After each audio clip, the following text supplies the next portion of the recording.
একদিন বিবি সারা আলাইহিসাল্লাম বিবি হাজেরাকে পাশে বসিয়ে বললেন, বোন হাজেরা, তুমি তো জানো আমি তোমাকে কত ভালোবাসি, কিন্তু এই ভালোবাসার প্রতিদান আমি কখনোই তোমার কাছে চাইনি।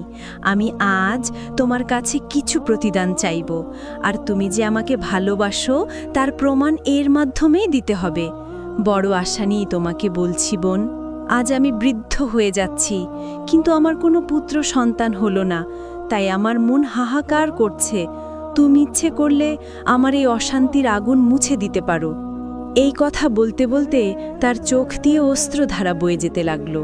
বিবি হাজেরা তখন বললেন, বলুন বোন, আমি আপনার জন্য কি করতে পারি? বিবি সারা আলাইহিসাল্লাম তখন বললেন, একজন সন্তানের অভাবে নবীর বংশ বিলীন হয়ে যাবে, তাই আমার তোমার কাছে একটাই অনুরোধ, তুমি নবী ইব্রাহিম আলাইহিসাল্লামকে বিয়ে করে আমার এই দুঃখ মোচন করো। তোমার গর্ভে কোনো সন্তান হলে আমি তাকে নিজ পুত্রের মতোই লালন পালন করব। বিবি সারার মুখে এই প্রস্তাব শুনে হাজেরা চমকে উঠলেন এবং বললেন, এ কি বলছেন আপা, যা আমি স্বপ্নেও ভাবিনি। আপনি কেন এই প্রস্তাবটা আমাকে দিলেন? আপনি কি আমাকে পরীক্ষা করছেন? বিবাহ আমার না হলেও আমি ভালোভাবে বুঝি, নারীর নিকট স্বামীই তার পরম ধন। স্বামীকে সবাই চায় একান্তই সবার কাছে রাখতে এবং একাই ভোগ করতে। এখানে কোনো অংশীদারের স্থান নেই, এই অমূল্য কথাটা আমি বুঝি। সুতরাং কোনোভাবেই এটা আমার দ্বারা সম্ভব নয়। আপনার কাছে আমি জোর মিনতি করি, আপনি এই কথা আর কোনো দিন আমাকে বলবেন না। তাছাড়া আমি আপনার সতীন হয়ে গেলে আপনার আর আমার মাঝেই সুসম্পর্ক আর থাকবে না। এর চেয়ে ভালো নবীকে অন্যত্র পাত্রী দেখে অন্য কোথাও বিয়ে করাতে পারেন। তখন বিবি সারা আলাইহিসাল্লাম বললেন, তুমি আমার ছোট বোন, এখনও যেমন আছো তখনও তেমনি থাকবে, বরং আমার স্বামীর পত্নী হিসাবে আমার স্নেহ মমতা আরও বেড়ে যাবে। আর তুমি যে বলছো নবীকে উত্তম পাত্রী দেখে বিবাহ করাতে, আসলে নবীর যোগ্য পাত্রী যেখানে সেখানে পাওয়া যায় না। এত কিছু বলার পরেও যদি তুমি না রাজি হও, তবে মনে করব এতদিন যাকে আমি আপন ভেবেছি সে আমাকে শত্রু মনে করছে, তার ভালোবাসা শুধুই প্রতারণা। এভাবেই বিবি সারা আলাইহিসাল্লাম হাজেরাকে বোঝাতে চেষ্টা করলেন এবং রাতের বেলা স্বামী ইব্রাহিম আলাইহিসাল্লামকে বুঝিয়ে বললেন, প্রিয় স্বামী, আমি আপনার সাথে দীর্ঘদিন ধরে আছি, কালের বিবর্তনে বৃদ্ধা হয়ে যাচ্ছি, কিন্তু এখনও আপনাকে বাবা ডাকে শোনাতে পারিনি।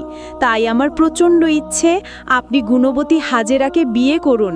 আল্লাহ চাহেন তো আপনার মাধ্যমে আপনার বংশধারা বৃদ্ধি পাবে। দয়া করে আপনি রাজি হয়ে যান। তখন হজরত ইব্রাহিম আলাইহিসাল্লাম বললেন, এই বৃদ্ধ বয়সে বিবাহ করে কোনো লাভ নেই। আল্লাহ তাআলা যা ভালো মনে করেছেন তাই হয়েছে, এতে আমি অসন্তুষ্ট নই। কিন্তু বিবি সারা আলাইহিসাল্লাম বারবার করে বোঝাতে লাগলেন। অবজ্ঞচ্ছনা হজরত ইব্রাহিম আলাইহিসাল্লাম বললেন, তুমি বারবার শুধু একই প্রস্তাব দিয়ে যাচ্ছ। যাও, আমি তোমার নিকট ওয়াদা দিলাম, যদি হাজেরা রাজি থাকে তাহলে আমার কোনো আপত্তি নেই। বিবি সারা আলাইহিসাল্লাম এতে মহা খুশি হলেন। তখন হাজেরা আলাইহিসাল্লাম চিন্তা করতে লাগলেন, ইব্রাহিম আলাইহিসাল্লাম একজন নবী হয়ে আমার মতো একজন সাধারণ নারীকে বিবাহ করতে রাজি হয়েছে, এটা তো আমার মহা সৌভাগ্যের কথা। তাই হাজেরা আলাইহিসাল্লাম বললেন, তিনি যদি রাজি থাকেন তাহলে আমিও রাজি আছি। এই কথা শুনে বিবি সারা আলাইহিসাল্লাম খুশি হয়ে বিবি হাজেরার কপালে একটা চুমু দিয়ে বললেন, প্রিয় বোনটি আমার, এই শুভ পরিণয়ের মাধ্যমে তোমাকে যেন আল্লাহ তাআলা এমন মহান সন্তান দান করেন যার মহা কর্তৃত্ব পুরা পৃথিবীর মধ্যে ছড়িয়ে যায়।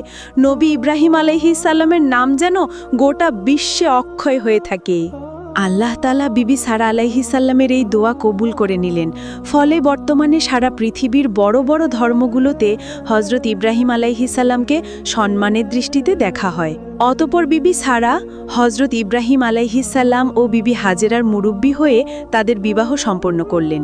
বিবাহের কিছুদিন অতিবাহিত হতেই বিবি হাজেরা আলাইহিসাল্লাম গর্ভবতী হয়ে গেলেন। অতঃপর পরম সুন্দর চাঁদের মতো ফুটফুটে একটি পুত্র সন্তান জন্মদান করলেন। নবী ইব্রাহিম আলাইহিসাল্লাম আনন্দে আল্লাহ তাআলার দরবারে শুকরিয়া আদায় করলেন এবং পুত্রের নাম রাখলেন ইসমাইল। এদিকে বিবি সারা আলাইহিসাল্লাম যেন কিছু না আঘাতে মর্মাহত হয়ে গেলেন। যেই সারা ছিল সর্বদা হাস্যময়, সেই সারার মুখ ছিল মলিন। এই অবস্থা দেখে হজরত ইব্রাহিম আলাইহিসাল্লাম দুঃখিত হয়ে গেলেন। এরপর বিবি সারা আলাইহিসাল্লাম সর্বদা বিবি হাজেরার দোষ খুঁজে বেড়াচ্ছিলেন, কিন্তু কোনোভাবেই বিবি হাজেরার দোষ খুঁজেই পাচ্ছিলেন না। এদিকে বিবি হাজেরা ভাবছিলেন কি কাজ করলে বিবি সারাকে খুশি করা যাবে, তাই তিনি দিনরাত কান্না করে কাটাতেন। যেই ভয় তিনি বিয়ের আগে করেছিলেন তাই আজ বাস্তব হলো। অতঃপর বিবি সারা আলাইহিসাল্লাম হাজেরার নাক কান ছিদ্র করে দিলেন। বিবি হাজেরার লজ্জায় অপমানে ধৈর্যের শেষ সীমানায় পৌঁছে গেছে। তিনি এখন প্রাণ বিসর্জন দিবেন না সংসার ছেড়ে কোথাও চলে যাবে, কিছুই ভেবে পাচ্ছিল না। এমন সময় গভীর রাত্রে তিনি স্বপ্নে দেখলেন কে যেন তাকে লক্ষ্য করে বলছে, হে আল্লাহর বান্দি, তুমি ধৈর্য ধরো, তোমার সৌভাগ্য শীঘ্রই আসছে, তোমার সন্তান মহাপুরুষ এই পৃথিবীতে তোমার মুখ উজ্জ্বল করবে। এই স্বপ্ন দেখে বিবি হাজেরার মন কিছুটা শান্ত হলো। এদিকে হজরত জিব্রাহিল আলাইহিসসালাম আগমন করে হজরত ইব্রাহিম আলাইহিসসালামকে বললেন, আপনি হাজেরার নাকে কানে অলংকার পরিয়ে দিন। অতঃপর হজরত ইব্রাহিম আলাইহিসসালাম হাজেরার নাকে কানে অলংকার পরিয়ে দিলেন। অলংকার পরার সাথে সাথে হাজেরার সৌন্দর্য যেন আরও বহুগুণে বেড়ে গেল। কথিত আছে যে এইখান থেকেই নারীদের নাকে কানে অলংকার পরার প্রথা চালু হয়েছিল। অতঃপর হজরত ইব্রাহিম আলাইহিসসালাম একদিন বিবি সারার কাছে গিয়ে বললেন, হে প্রিয়তমা, তুমি তো বিবি হাজেরাকে বলেছিলে যে তার গর্ভে একটি পুত্র সন্তান হলে তুমি তাকে নিজের সন্তানের মতো করে লালন পালন করবে, এবং তুমি আরও বলেছিলে যে আমার বংশবৃদ্ধির জন্য তুমি তোমার নিজের জীবন বিসর্জন দিতে পারো। তাহলে তোমার সেই প্রতিজ্ঞা আজ কোথায়? তুমি আজকে এতটা বিষণ্ণ কেন? তুমি বলো, তোমার জন্য আমি কি করতে পারি? তখন বিবি সারা আলাইহিসসালাম বললেন, আমার প্রতি যদি আপনার কোনো দয়া থাকে তাহলে ইসমাইল সহ বিবি হাজেরাকে গাছপালাবিহীন, পানিহীন, নির্জন মরুভূমিতে নির্বাসিত করুন। বিবি সারা আলাইহিসসালাম যে এই ধরনের দাবি করে বসবেন হজরত ইব্রাহিম আলাইহিসসালাম তা কখনো কল্পনাও করতে পারেনি। তাই তিনি থমকে গেলেন। কিছুক্ষণ পর তিনি বললেন, তাহলে তুমি আমার ও বিবি হাজেরার অমত থাকা সত্ত্বেও যুক্তিতর্ক দিয়ে আমাদেরকে বিবাহ বন্ধনে আবদ্ধ করলে কেন? তখন বিবি সারা আলাইহিসসালাম বললেন, ওইসব বাদ দিন, আমি এখন যা বলছি তাই করুন। হজরত ইব্রাহিম আলাইহিসসালাম চিন্তিত হয়ে পড়লেন। এমন সময় হজরত জিব্রাইল আলাইহিসসালাম আল্লাহর বাণী নিয়ে আগমন করে বললেন, হে নবী ইব্রাহিম, আপনি চিন্তা করবেন না, সারা যা বলেছে আপনি তাই করুন। অতঃপর সকালবেলা হজরত ইব্রাহিম আলাইহিসসালাম একটু খুরমা এবং এক মস্ক পানি ওটের পিঠে রেখে তাকে প্রস্তুত করলেন এবং বিবি হাজেরাকে বললেন, হে হাজেরা, ইসমাইলকে কোলে নিয়ে তুমি ওটের পিঠে আরোহণ করো। তখন বিবি হাজেরা আলাইহিসসালাম 6 মাসের পুত্র ইসমাইলকে কোলে নিয়ে ওটের পিঠে বসলেন। অতঃপর ওট চলতে লাগলো। হাজেরা চলতে চলতে অশ্রুধারা প্রবাহিত করতে লাগলেন। তার মনে একটাই চিন্তা, সংসার ছেড়ে তিনি কোন অজানায় পাড়ি জমাচ্ছেন। কয়েকদিন পথ চলার পর তারা এক নির্জন মরুভূমিতে পৌঁছে গেলেন। সেখানে কোনো গাছপালা বা লতাপাতা নেই, সূর্যের তাপ আর বালুকাময় ভূমি, এমনকি এক ফোঁটা পানির ব্যবস্থাও সেখানে নেই। একটু দূরেই আছে সাফা মারোয়া পাহাড়। ইব্রাহিম আলাইহিসসালাম হাজেরা ও তার দুধের শিশুকে সেইখানে নামিয়ে দিলেন এবং বললেন, হাজেরা, তোমরা এখানেই থাকো, আমাকে ফিরে যেতে হবে। এই বলে তিনি স্ত্রী ও একমাত্র শিশু সন্তানকে রেখে সেইখান থেকে রওনা হলেন। তখন বিবি হাজেরা আলাইহিসসালাম অত্যন্ত ব্যাকুল হয়ে বললেন, প্রিয় স্বামী, আমাদেরকে এই নির্জন মরুভূমির ময়দানে একা রেখে কোথায় চলে যাচ্ছেন? এই শিশুকে নিয়ে তার আহার পানি আমি কিভাবে জোগাড় করব? আমি এখানে কি করব? হজরত ইব্রাহিম আলাইহিসসালাম কান্না বিজড়িত কণ্ঠে বিবি হাজেরাকে বললেন, হে হাজেরা, তুমি ধৈর্য ধারণ করো, আমি আল্লাহর আশ্রয় তোমাকে রেখে যাচ্ছে। তখন কাতর স্বরে হাজেরা বললেন, তাহলে এটা কি আল্লাহর হুকুম? হজরত ইব্রাহিম আলাইহিসসালাম বললেন, হ্যাঁ, এটাই আল্লাহর হুকুম। তখন হাজেরা 2 চোখের পানি ছেড়ে বললেন, প্রিয় স্বামী, যেই পানি আর খুরমা দিয়ে গেলেন সেইগুলি খেয়ে 2-3 দিনের বেশি আমার শিশু বাঁচবে না এবং আমিও বাঁচব না। এই বলে হাজেরা শিশু ইসমাইলকে নবী ইব্রাহিম আলাইহিসসালামের কোলে দিলেন। পুত্রকে বুকে জড়িয়ে ধরে ইব্রাহিম আলাইহিসসালাম তার কপালে চুমু দিলেন এবং চোখের পানি ছেড়ে দিলেন। কিন্তু কি করবেন? এটাই মহান আল্লাহ তাআলার হুকুম। অতঃপর তিনি হাজেরার কোলে পুত্র ইসমাইল আলাইহিসসালামকে তুলে দিলেন। তখন হাজেরা আলাইহিসসালাম বললেন, প্রিয় স্বামী, বাড়িতে বোন সারার কাছে আপনি আমার সালাম পৌঁছে দিবেন আর আমার জন্য তাকে দোয়া করতে বলবেন। আমার ব্যাপারে তিনি দোষী নয়। দুনিয়াতে যা কিছু ঘটে একমাত্র আল্লাহ তাআলার হুকুমেই ঘটে, সুতরাং তার ব্যাপারে আমার কোনো অভিযোগ নেই। অতঃপর হজরত ইব্রাহিম আলাইহিসসালাম বিবি হাজরার কাছ থেকে অশ্রুসিক্ত নয়নে বিদায় নিয়ে বাড়ির দিকে চলতে লাগলেন। চলতে চলতে আবওয়া নামক স্থানে এসে হজরত ইব্রাহিম আলাইহিসসালাম ওটের পিঠ থেকে নেমে পড়লেন এবং আল্লাহর দরবারে কেঁদে কেঁদে বললেন, হে প্রভু, হে দয়াময়, আমি আমার কলিজার টুকরা ইসমাইলকে এবং আমার প্রিয়তমা হাজরাকে তোমার নিকট রেখে গেলাম। এদিকে বিবি হাজেরা আলাইহিসসালাম আল্লাহর উপর ভরসা করে নির্জন মরুভূমিতে পড়ে রইলেন। অতঃপর রাত্রি যখন গভীর হলো তখন বিরাট একটা বাঘ এসে বড় বড় আওয়াজ করে হজরত ইসমাইল এবং হাজেরার চারপাশে ঘুরতে লাগলো। তখন হজরত হাজেরা আলাইহিসসালাম শিশু ইসমাইলকে বুকে জড়িয়ে ধরে কেঁদে কেঁদে বলতে লাগলেন, ওরে বাঘ, তুমি আমাকে খেয়ে নাও, দয়া করে ইসমাইলকে খেও না। আল্লাহর কুদরত বাঘটি তখন চুপচাপ সেখান থেকে চলে গেল। বিবি হাজেরা আলাইহিসসালাম খুরমা ও পানি খেয়ে কয়েকদিন কাটিয়ে দিলেন। কয়েকদিন পর খুরমা ও পানি উভয়টি ফুরিয়ে গেল, আর খিদার জ্বালায় তার বুকের দুধ শুকিয়ে গেল। মা ও শিশুর পিপাসা চরমে পৌঁছে গেল। স্তনের বোটা চুষে দুধ না পেয়ে শিশু ইসমাইল আলাইহিসসালাম কান্না করতে লাগলেন। বিবি হাজেরা ইসমাইলকে কোলে নিয়ে তার জিব্বা বাচ্চার মুখে দিয়ে লেহান করাতে লাগলেন। ক্ষুধার তাড়নায় মরুভূমির উত্তাপে দুধের শিশু ছটফট করতে লাগলো। ক্ষুধায় কাতর শিশু ইসমাইল আলাইহিসসালাম যেন কান্নার শক্তি হারিয়ে ফেলছেন। তার কণ্ঠস্বর ক্ষীণ হয়ে আসছিল। শিশু ইসমাইল আলাইহিসসালাম জিব্বা আর লেহান করছিলেন না। বিবি হাজেরা তখন ঘাবড়ে গেলেন এবং তিনি ভাবলেন যে আমি কিসের জননী হলাম, কেন আসলাম এই দুনিয়াতে। বেদনায় তার হৃদয় যেন হু হু করে কেঁদে উঠল। অতপর একটি জায়গায় শিশু ইসমাইলকে রেখে হাজেরা আলাইহিসসালাম পানির সন্ধানে দৌড়াদৌড়ি করতে লাগলেন। কিছু দূর যাওয়ার পর তার মনে হলো তিনি একই করছেন। তার হৃদয়ের ধন চিরতরে বিদায় হতে যাচ্ছেন, আর তিনি তাকে ফেলে রেখে চলে যাচ্ছেন। এ কেমন নিষ্ঠুর ব্যবহার!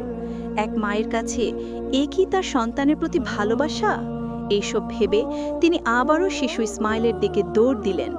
কিছু দূর গিয়ে তিনি ভাবলেন, বসে থাকলে তো চলবে না। তাই তিনি পানির সন্ধানে সাফা পাহাড়ে চলতে লাগলেন। সাফা পাহাড়ের চূড়ায় ওঠে তিনি এই দিকে তাকান, ওই দিকে তাকান, আবার বাচ্চার দিকেও তাকান। তিনি চারিপাশে পানি তালাশ করতে লাগলেন, কিন্তু তিনি কোথাও পানির সন্ধান পেলেন না। অতঃপর সেইখান থেকে চলে এসে আবার মারোয়া পাহাড়ের দিকে দৌড়াতে লাগলেন। মারোয়া পাহাড়ে উঠে চারিপাশে পানির তালাশ করতে লাগলেন, কিন্তু কোথাও পানির সন্ধান পেলেন না। অতঃপর বাচ্চার নিকট গিয়ে দেখলেন ক্ষুধা আর তৃষ্ণার জ্বালায় শিশু ইসমাইল আলাইহিসসালামের চেহারা বিবর্ণ হয়ে গেছে। এখন সে আর কাঁদতেও পারছে না। হাজেরা চিৎকার দিয়ে শিশু ইসমাইলকে বুকে তুলে দেখেন যে ইসমাইলের বুকটা ধকধক করছে। হাজেরার শরীর থরথর করে কাঁপতে লাগলো। দুই চোখ অন্ধকার হয়ে এলো এবং তিনি চিৎকার করে বললেন, হায় হায়, এখন কি আমার বুকের মানিক শেষ হয়ে গেল? না না, আমি এই দৃশ্য সইতে পারবো না। হাজেরা আবারও তাকে শুইয়ে অতি কষ্টে পাহাড়ের দিকে ছুটতে লাগলেন। এক পাহাড় থেকে আরেক পাহাড় 7 বার দৌড়ে মারোয়া পাহাড়ের দিকে তাকান। হঠাৎ করে শুনতে পেলেন মেঘের ডাকের মতো গুরুম গুরুম আওয়াজ। হাজেরা আকাশের দিকে হাত তুলে বলতে লাগলেন, হে আল্লাহ, যদি কোনো সাহায্য দিতে হয় তাহলে এখনই দাও। আমার কলিজার টুকরার সন্তান মারা গেলে আমি আর সাহায্য দিয়ে কে করব? এই বলে তিনি চিৎকার করে কান্না করছেন, শুকনো গলায় কাঁদতেও পারছিলেন না। হাজেরার এই করুণ দৃশ্য দেখে আল্লাহ তাআলা বললেন, হে জিব্রাইল, এই করুণ দৃশ্য আর দেখতে চাই না। মা তার সন্তানের জন্য এইভাবে দৌড়াচ্ছে দেখে আমার রহমতের সাগরে উত্তাল ঢেউ উঠেছে। তুমি চলে যাও, ইসমাইলের পায়ের আঘাতের জায়গায় দিয়ে পানি বের করে দাও। এদিকে বিবি হাজেরা আসমানের দিকে 2 হাত তুলে ডাকছেন, এই ফেরেশতারা আমার বুকের মানে কলিজার টুকরা, ইসমাইলের প্রাণ থাকতে যদি সাহায্য করো তাহলে এগিয়ে আসো। অতঃপর হযরত জিব্রাইল আলাইহিসসালাম শিশু ইসমাইলের পায়ের নিকটে এসে মাটিতে আঘাত করার সাথে সাথে পানির ফোয়ারা বেরিয়ে এলো। হাজেরা দৌড়ে এসে পাথর দিয়ে চতুর্দিক বেড়া দিতে লাগলেন আর বললেন, জামজাম, অর্থাৎ থাম থাম। আর সেখান থেকেই এই কুয়ার নাম হয়েছে জমজম। অতঃপর বিবি হাজের আলাইহিসসালাম ইসমাইলকে পানি পান করালেন এবং নিজেও পান করলেন। জিব্রাইল আলাইহিসসালাম হাজেরাকে কিছু খেজুর দিয়ে বললেন, এই খেজুরগুলি আপনি খান এবং এর বীজগুলো মাটিতে বপন করুন। হাজেরা তাই করলেন, ফলে খেজুর গাছ হয়ে গেল। হযরত জিব্রাইল আলাইহিসসালাম আরও বললেন, আপনি কোনো চিন্তা করবেন না, এখানে খানায় কাবা রয়েছে। এই ছেলে তার বাবার সাথে মিলে সেই কাবা মেরামত করবে। এই ভয়াবহ মরুভূমি আবাদ হবে।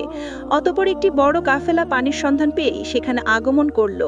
অতঃপর বিবি হাজেরার অনুমতি নিয়ে তারা প্রাণ ভরে পানি পান করল। তারা চিন্তা করল, এই বিশাল মরুর এই নির্জন বাগিচায় কিশোর বালকসহ এই বালিকাটি কোথা থেকে আসলো? অতঃপর কাফেলার প্রধান হাজেরার কাছে গিয়ে জিজ্ঞাসা করল। অতঃপর হাজেরা বিস্তারিত কথা তাদেরকে জানিয়ে দিলেন। এইসব শুনে নবীর স্ত্রীর প্রতি তারা শ্রদ্ধা জ্ঞাপন করল। এই স্থানটিকে তারা পবিত্র স্থান হিসেবে মেনে নিল। অতঃপর কাফেলার প্রধান হাজেরার নিকট আবেদন করল, আপনার অনুমতি পেলে আমি এখানে স্থায়ীভাবে বসবাস করতে চাই। আপনাকে আমরা মনে হিসেবে খাজনা দেব। হাজেরা খুশি হয়ে তাদেরকে অনুমতি দিলেন। ফলে বণিকগণ সেখানে ঘরবাড়ি তৈরি করে নিলেন। অতঃপর সিরিয়া থেকে ব্যবসায়ীরা পথে যাতায়াত করত এবং হাজেরাকে পানির মালিক হিসেবে পয়সা দিত। আস্তে আস্তে মানুষেরা সংবাদ পেয়ে হাজেরাকে খাজনা দিয়ে বসাতে শুরু করলো এবং আল্লাহ তাআলা বিবি হাজেরাকে সেইখানকার জমিদার বানিয়ে দিলেন। সেইখানে খাদ্য, পানি কোনো কিছুরই অভাব নেই। তবে একটি ভাবনা তাকে খুবই বিষণ্ণ করে তোলে। মায়ের নিকট শিশু ইসমাইল আলাইহিস সালাম প্রায় প্রতিদিনই প্রশ্ন করেন, আমার আব্বাজান কোথায়? তিনি এখানে আমাদের সাথে থাকেন না কেন? হাজেরা উত্তরে কিছুই বলতে পারতেন না। দুই চোখ থেকে শুধু অশ্রু প্রবাহিত করতেন।